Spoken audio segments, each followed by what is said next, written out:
Obama doctrine, which was that, look, we can deter Iran diplomatically and it won't come at the expense of Israel.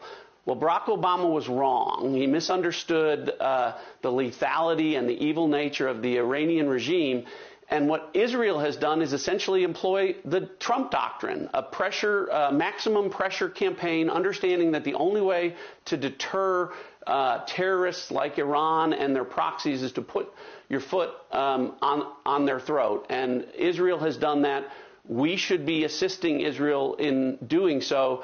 But again, political expediency and the quest for power by Kamala Harris and the Democrats is resulting in American national security taking a back seat, unfortunately.